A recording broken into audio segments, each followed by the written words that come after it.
Hey everybody, Peter Zeihan here, coming to you from very chilly northern Illinois. Behind me, of course, we have a wind turbine, which is one of literally hundreds in the immediate area around me.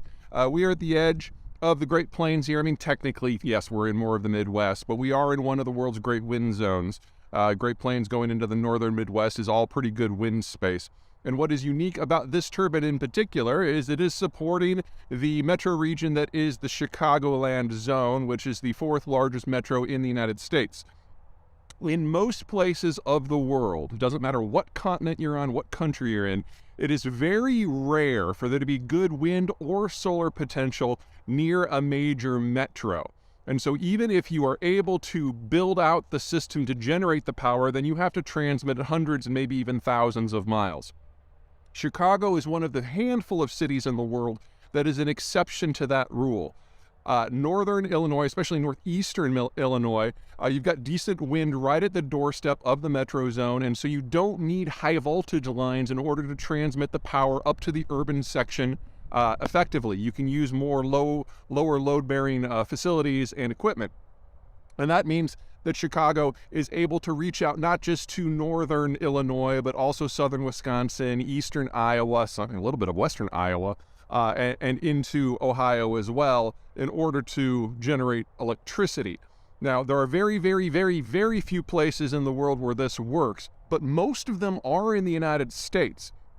So my adopted hometown of Denver is at the edge of the Great Plains, Great Wind Zone. Phoenix is obviously at the heart of a great solar zone, as is Albuquerque. And Dallas-Fort Worth is probably the American metro that has the most green potential of all because it's where the Great Plains meet the Southwest.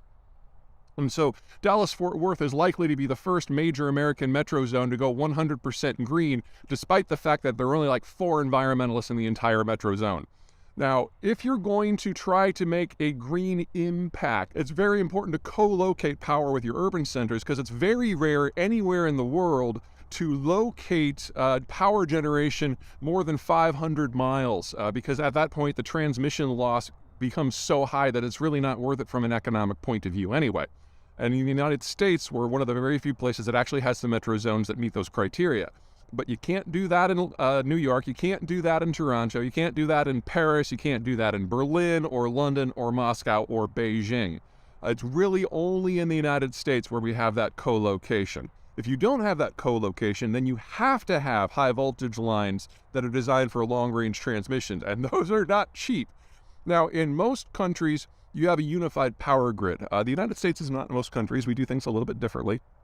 Most of our utilities are set at the state or even local level, and that means if you want to transmit power from, say, Utah to Los Angeles, you have to cross through different states' regulatory authorities, and each of them have their own rules for transmission and for even just raising the capital to do it in the first place.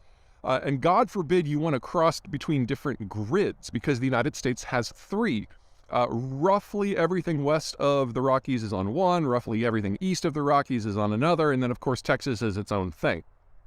If the goal is to decarbonize the power system, not only do we need a lot of solar and wind, we would also need several acts of Congress that would break down the regulatory burdens that exist across these different grid systems and across the different states and across the different municipalities.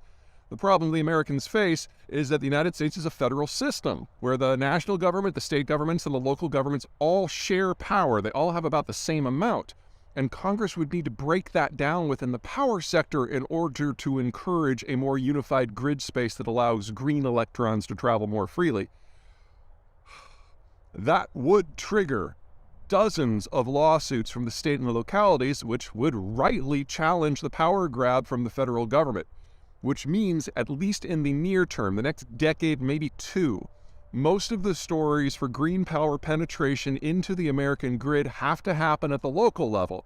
And that gives cities like Chicago, Albuquerque, Phoenix, Denver, and of course, Dallas-Fort Worth a huge leg up over everyone else whose local electricity resources, when it comes to green tech, simply aren't that great. Okay, everybody, that's it for me. See you next time.